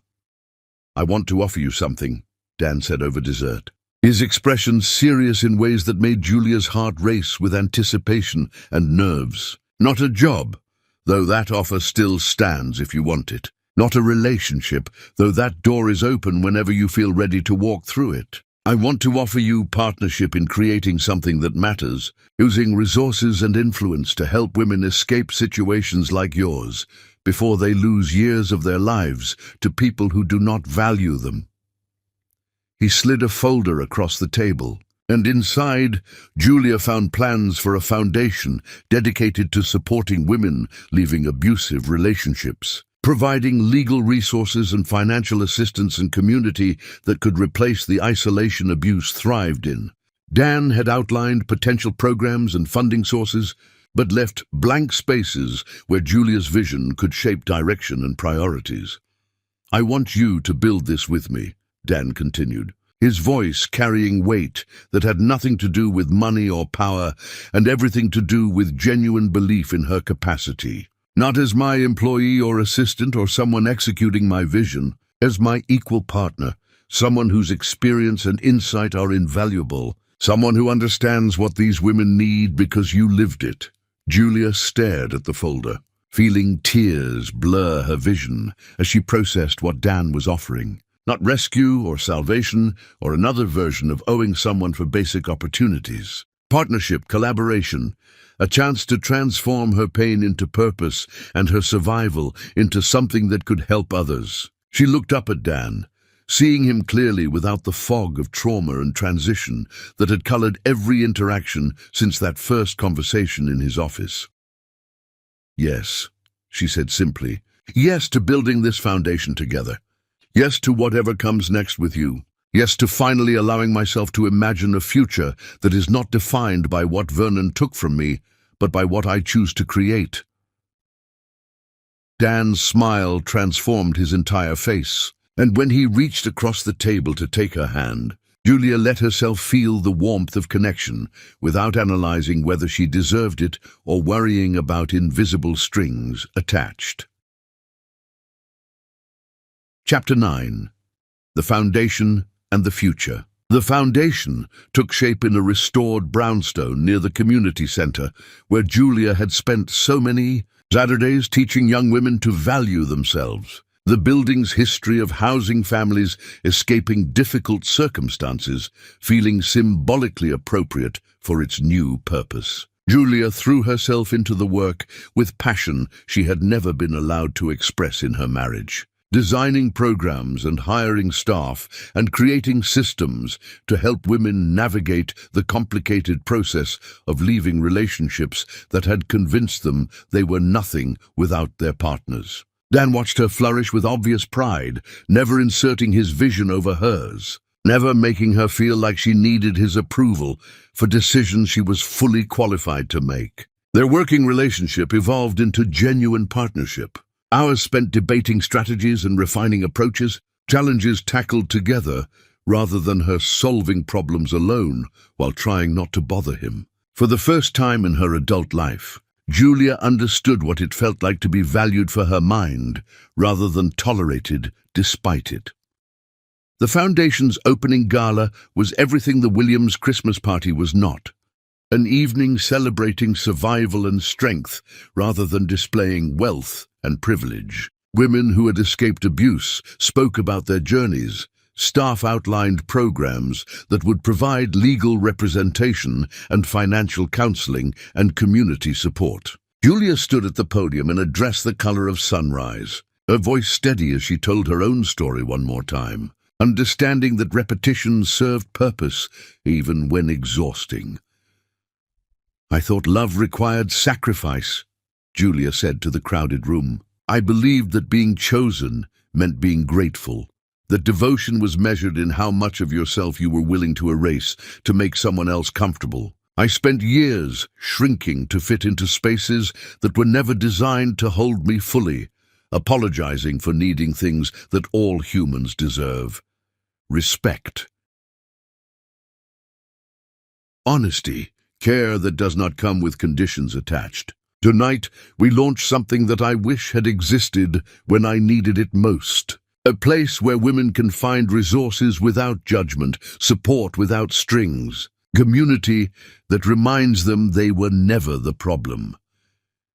The applause that followed felt different than the night of her confrontation with Vernon. Warm rather than shocked, celebratory rather than scandalized. These were people who understood the courage required to leave, the strength necessary to rebuild, the grace to transform pain into purpose instead of letting it poison your future. Among the first women to walk through the Foundation's doors was a young mother named Rachel, who arrived with 2 small children and nothing but the clothes they wore. Her husband had controlled every aspect of their lives, monitoring her phone, isolating her from family, convincing her that she was too stupid and unstable to survive without him. She sat in Julia's office that first day, hands trembling as she tried to explain her situation through tears, convinced that leaving made her weak rather than brave. "I kept thinking about what you said in that interview," Rachel whispered, her youngest daughter asleep in her lap.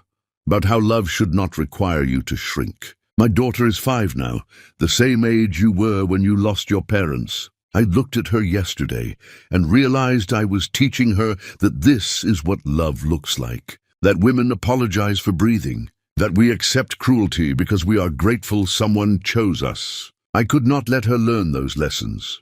Julia worked with Rachel for months, connecting her with attorneys who secured restraining orders, financial counselors who helped her budget the settlement she fought for, therapists who specialized in trauma recovery. She watched Rachel transform from someone who apologized for existing into someone who enrolled in college courses and landed a job that gave her independence she had never imagined possible. The foundation paid for childcare while Rachel attended classes, ensuring that leaving her abuser did not mean sacrificing her future. 6 months after Rachel walked through their doors, Julia received a text message with a photograph attached. Rachel stood in cap and gown at her college graduation, her daughters on either side, wearing matching smiles, and the caption read simply, "Thank you for teaching me that I was always strong enough. I just needed someone to believe it before I could." Julia kept that photograph on her desk as reminder of why the work mattered, why every grant proposal and fundraising event and exhausting speaking engagement served purpose beyond her own healing. Rachel was one of hundreds, each with their own story of survival, each finding their way to the foundation when they had nowhere else to turn. Vernon's criminal trial concluded during the Foundation's first month of operation. Guilty verdicts on multiple counts of fraud, delivering consequences his family connections could not deflect or dismiss. He stood in the courtroom looking diminished and defeated, sentenced to years in federal prison that would strip away the last remnants of the life he thought guaranteed by birth and breeding. Julia attended the sentencing hearing at Patricia's suggestion, closure ritual that would mark the final end of her connection to the Williams family.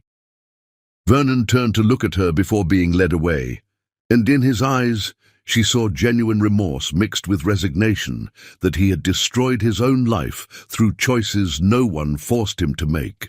Julia felt no satisfaction in his downfall, no vindication in watching him face accountability. She felt only tired relief that this chapter was finally closing, allowing her to move forward without constantly looking over her shoulder for the next attack or manipulation.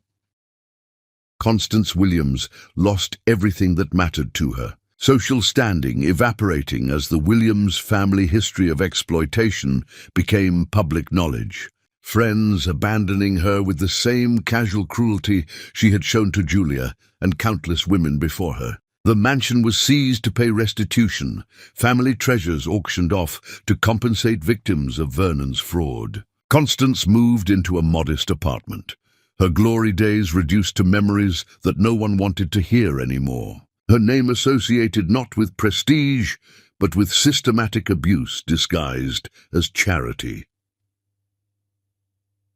Helen, the housekeeper who had been more family than Constance ever was, accepted a position at the foundation running the residential program that provided temporary housing for women fleeing dangerous situations.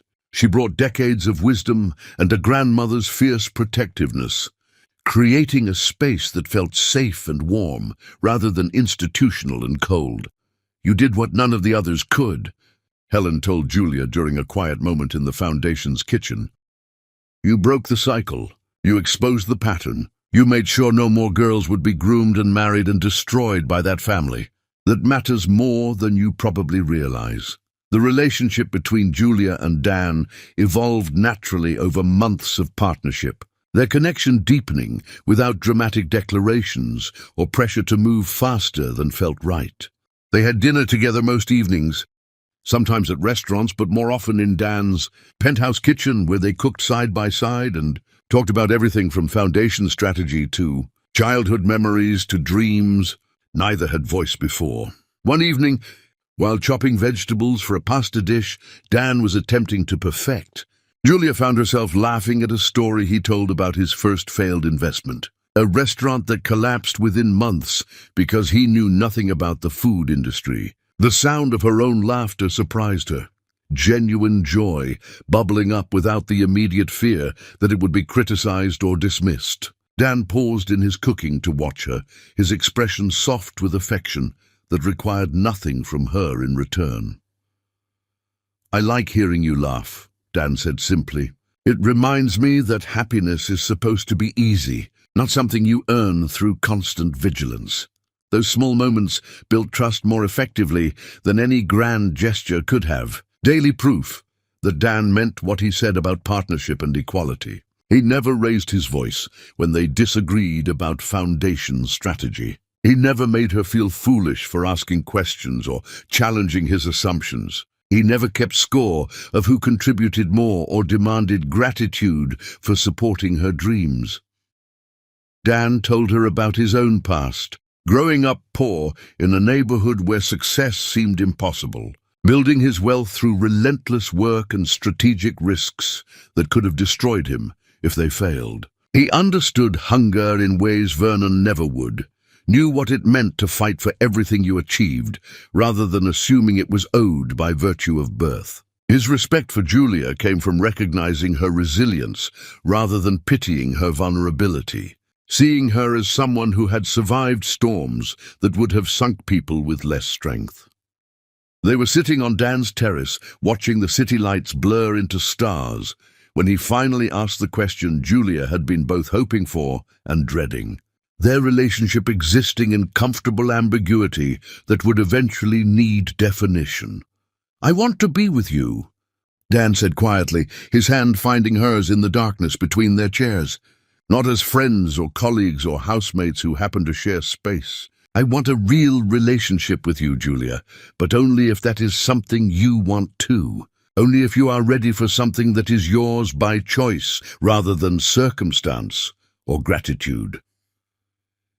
Julia turned to look at him, moonlight casting his face in shadows that made his expression difficult to read, but his sincerity impossible to doubt. She thought about Vernon, about years spent in a relationship where she was never quite enough, never quite right, always aware of being tolerated rather than celebrated. She thought about the fear that had kept her frozen in that marriage long past when love died. Terror of being alone mixing with conviction that she did not deserve better. "I am afraid," Julia admitted, her voice steady despite the confession. "I am afraid that I do not know how to be in a healthy relationship, that I will keep waiting for cruelty disguised as care, that I will make myself small out of habit, even when you have never asked me to shrink. I am afraid that loving you will feel like owing you. That partnership will transform into debt no matter how much you promise equality." Dan squeezed her hand, his thumb tracing circles on her palm that felt grounding and gentle. "Those fears make sense given what you survived. I'm not asking you to trust me blindly or believe promises just because I make them. I'm asking you to try with me, to build something new together where we both get to be fully ourselves without diminishment or obligation. If it feels wrong or controlling, or like I am Vernon in a better disguise, you can walk away, and I will accept that without making you feel guilty for prioritizing your well-being." The honesty of his offer moved something in Julia's chest. Permission to be uncertain without being dismissed. Space to heal without being rushed. Relationship framed as collaboration rather than rescue. She leaned across the space between their chairs and kissed him softly, tasting possibility and hope and the terrifying exhilaration of choosing something for herself rather than accepting what circumstances delivered. "Yes," she whispered against his mouth. "Yes to trying, to building something real together, to believing that maybe I deserve love that does not require me to disappear into someone else's shadow." Their relationship unfolded with careful intentionality. Dan respecting boundaries Julia set, while she learned to trust that care without strings actually existed. He celebrated her foundation successes without taking credit, supported her decisions without trying to control them, loved her loudly enough that she stopped waiting for the other shoe to drop. Months passed in a haze of foundation growth and personal healing. Julia discovering who she was when not defined by Vernon's cruelty or the Williams family's expectations. The community center where she taught became a satellite location for foundation programming, young women benefiting from resources Julia wished had existed when she needed them most. She stood before classes sharing her story, answering questions about how to recognize abuse patterns, encouraging them to trust their instincts when relationships felt wrong, even if they could not articulate exactly why. During one particularly powerful session, a young woman named Keisha raised her hand, and asked the question that haunted so many people trapped in toxic relationships. How do you know when to leave? My boyfriend says he loves me, but he gets angry when I spend time with friends. He says it is because he wants me all to himself, that it proves how much he cares. Is that normal? Julia sat on the edge of the desk, meeting Keisha's eyes directly. Love never isolates. Real love wants you to have friends and family and interests beyond the relationship, because healthy people understand that you need community and support. When someone cuts you off from everyone who cares about you, they are not protecting your relationship. They are making sure you have nowhere to go when they start treating you badly. That is not love. That is control. She watched understanding dawn across Keisha's face, saw the girl's expression shift from confusion to clarity as pieces clicked into place. After class, Keisha approached with tears streaming down her face, asking for resources about restraining orders and safe places to stay. Julia connected her with foundation services, and 6 months later, Keisha returned as a volunteer, helping other young women recognize patterns she wished she had identified sooner. You are not being too sensitive, Julia told a different girl whose boyfriend constantly criticized her appearance while claiming it was for her own good. You are not overreacting. You are not lucky that someone loves you despite your flaws. Those are lies abusers tell to make you doubt your own reality. Love that requires you to accept disrespect is not love at all. The words were ones Julia wished someone had said to her years ago. Permission to believe her instincts, rather than second-guessing every uncomfortable feeling Vernon provoked. She gave that gift to every young woman who walked through the foundation's doors or sat in her classes. Validation that their feelings mattered and their boundaries deserved respect. Chapter 10. The Wedding and the Resurrection. The sunrise dress Julia wore on her wedding day caught light like liquid gold. Elegant simplicity, replacing the elaborate gown she had worn for Vernon. A declaration that this marriage was built on completely different foundations. The community center where she had found purpose during her darkest days had been transformed into something magical. Flowers and candles creating warmth that had nothing to do with expensive displays and everything to do with genuine celebration. Dan waited at an altar constructed from reclaimed wood. His expression when he saw Julia walking toward him, making her breath catch with wonder at being looked at like she was the answer to questions he had been asking his entire life. No hesitation lived in his eyes, no doubt that she was exactly who he wanted beside him for whatever came next. Helen stood beside Julia as matron of honor, this woman who had been more mother than employee, whose fierce love had sustained Julia through years of Constance Williams's calculated cruelty. The gathering represented a collision of worlds that would have horrified Vernon's mother. Successful professionals mixing with former clients of the foundation. Wealthy donors sitting beside women who had escaped abuse with nothing but determination and the resources Julia's foundation provided. This was not marriage as social performance or dynasty preservation. This was commitment witnessed by people who understood that love meant expansion rather than contraction, partnership rather than ownership. I promise to see you clearly, Dan said when vows were exchanged, his voice steady and sure. To celebrate your strength without diminishing it, to support your dreams without trying to direct them, to love you as you are, rather than some version I wish you would become. I promise partnership between equals, collaboration rather than control. A relationship where we both get to be fully ourselves without apology or diminishment.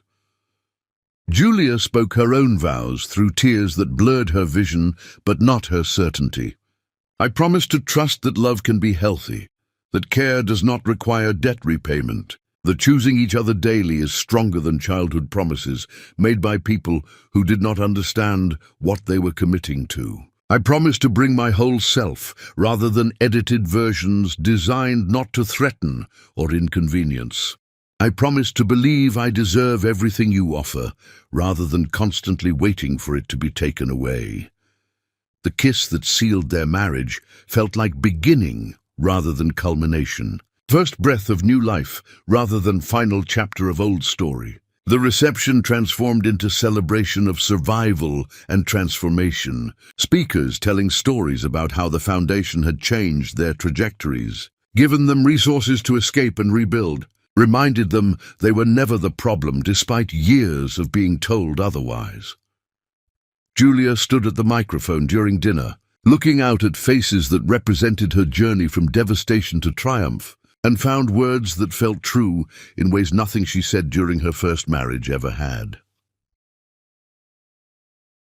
2 years ago, I believed my worth was measured by how successfully I could erase myself to accommodate someone else's ego. I believed gratitude and love were the same thing, that being chosen meant being owned, that leaving would prove I was as ungrateful and inadequate as I had been told. Tonight I stand before you married to someone who sees my strength as gift rather than threat, who celebrates my voice rather than silencing it, who understands that real love makes both people bigger rather than requiring one person to shrink. She looked at Dan, finding him watching her with pride so profound it made her throat tighten. The party continued until dawn, painted the sky in shades of rose and gold, guests departing with full hearts and renewed hope. Julia and Dan drove to the airport as sun climbed over city skylines, beginning a honeymoon that felt earned rather than expected, celebration of something real rather than performance of something hollow. The foundation thrived in their absence. Staff running programs Julia designed with competence that proved she had built something sustainable. Women found refuge, legal representation, counseling. The work continued, regardless of whether Julia was physically present. Testament to systems she created rather than personality she embodied. Months became years, the foundation expanding to multiple cities, helping thousands escape situations that once seemed inescapable. Julia published a book detailing her journey, sales, funding, foundation programs, and reaching women who needed permission to believe their instincts over their abusers' narratives. Vernon served his sentence in quiet obscurity, his name occasionally appearing in articles about white-collar crime or the downfall of generational wealth families who believed rules applied to others. Constance faded from relevance completely, her attempts to rebuild reputation meeting walls of indifference. The community center expanded programming thanks to foundation funding. Young women learning from Julia's example that survival was possible and strength could be built from broken pieces. Dan remained her partner in every sense, their relationship deepening over years into something solid and sustaining. Love that expanded rather than constrained. On their 5th anniversary, Julia stood in the foundation's main hall, surrounded by photographs documenting hundreds of success stories. Women who escaped and rebuilt and thrived. Dan wrapped his arms around her from behind, and she leaned into his warmth, feeling grateful not for being rescued but for being seen, not for being saved, but for being valued exactly as she was. "Thank you," Julia whispered. The words encompassing everything she could not articulate about the journey from Vernon's cold breakfast table to this moment of complete belonging. "Thank you for choosing yourself," Dan replied. "You were always magnificent, Julia. I just had the privilege of watching you finally see it too." Julia Angel Arnold looked at her reflection in the glass walls, seeing a woman who was strong and soft simultaneously, someone who survived hell without becoming hardened by it. She was no longer the orphaned child or the diminished wife. She was a woman who knew her worth, demanded respect, and built legacies that mattered. The queen rose from the ashes of the girl who thought she owed the world gratitude for her existence, and in rising, she lit fires that helped others find their own way home.